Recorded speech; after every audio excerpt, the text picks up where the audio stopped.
Do you experience stress often?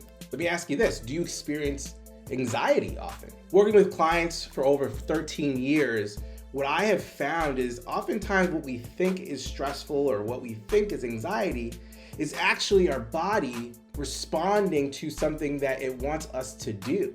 And how we evaluate and how we respond to this will determine if we let this stress or anxiety get in the way or if we're able to overcome it. In this video today, I'm going to share with you the #1 strategy for overcoming stress and anxiety so you can activate your superpower and overcome any challenge.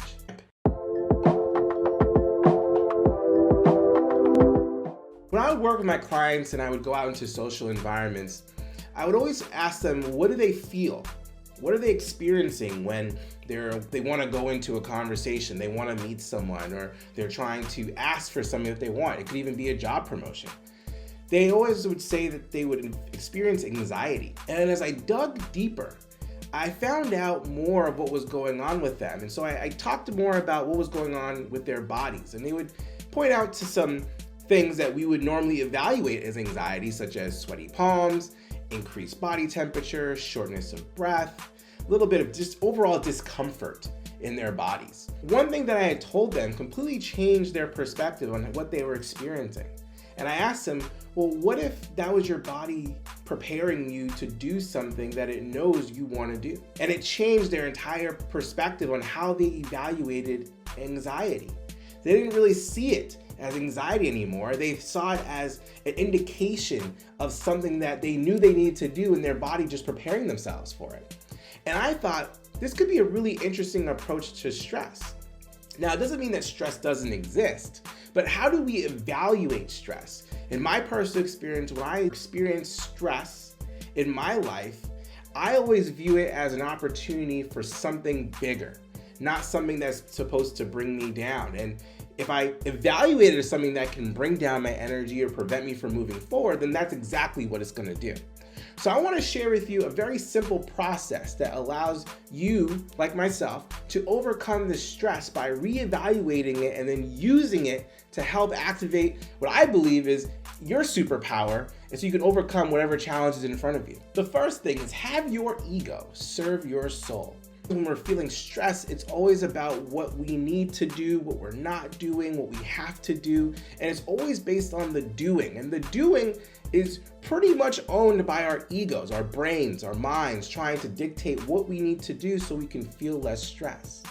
But in that time, we're ignoring the very vital part of ourselves that actually yearns for happiness, which is our souls.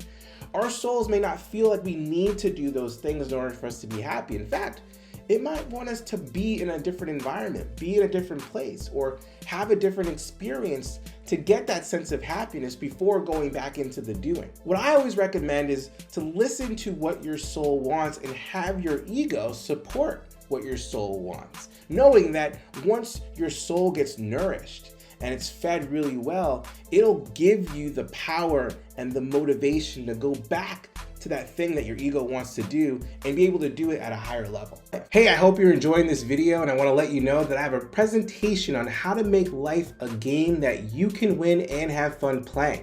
And if you want free access to it, you can click the link below in the description, or you can wait until the end of this video, or you can directly go to thomasedwardsjr.com/webinar and you can watch it there. Step number 2, use playfulness as a way to track when you're feeling anxious and when you're feeling satisfied. Really the best way to know what our experience of happiness and joy looks like is to actually experience it. If we're not experiencing it enough, then we constantly will find ourselves in a stressful state thinking that that's normal, when in reality that's not, and it's actually hurting us more in the long term. But when you're actually able to experience playfulness, you get a better sense of what actually is going to make you happy, so that way you become more aware of what's not making you happy. So you can carry yourself with a nice balance of knowing that while I am going through these things that don't necessarily make me happy right now, you can still balance yourself out with things that do make you happy and maintain a level of willpower and energy through the experience. The third step is to keep playing,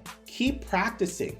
Practice various levels of mindfulness. I personally believe that playfulness is one of the highest forms of mindfulness. But you can also do meditation. You can practice gratitude. I mean, there's so many varying levels of mindfulness that you can practice, but as long as you keep playing, you'll be able to keep tracking, and you'll have greater awareness of what's really bringing you down and solutions to make sure that it doesn't bring you down as much as it normally has been. And the fourth step is to see these challenges as sort of like mini bosses that are giving you opportunities to learn and to grow. We try to avoid challenges, we try to avoid failure and obstacles, but the truth is those things are when we learn and grow the most. When I go through an obstacle or I face a challenge, I see it as a mini boss in my game of life that if I can just figure out how to overcome that challenge, I'm gonna have a huge advantage for moving ahead through life, especially if that challenge were to come again. When you see things more like a game and you find those obstacles, those challenges, it's kind of like mini bosses, it'll give you a better sense of curiosity and awareness of what you need to do and maybe how many times you need to do it to overcome that challenge and learn and grow along the way. But this is what I think. Comment below, let me know what you think. How do you handle stress? How do you evaluate stress? Do you see it as a debilitating circumstance that holds you back from life, or are you willing to evaluate stress the same way that I was able to help myself and my clients evaluate anxiety in a different way that can empower us to move forward through certain challenges? Comment below, let me know your experiences. I hope you found that video fun and useful. And if you want to get that free presentation on how to make life a game that you can win and have fun playing, click the link below. And if you want to watch another video that's fun and useful, click the link right over here. Go ahead, it's right there. Click it. I'll see you there.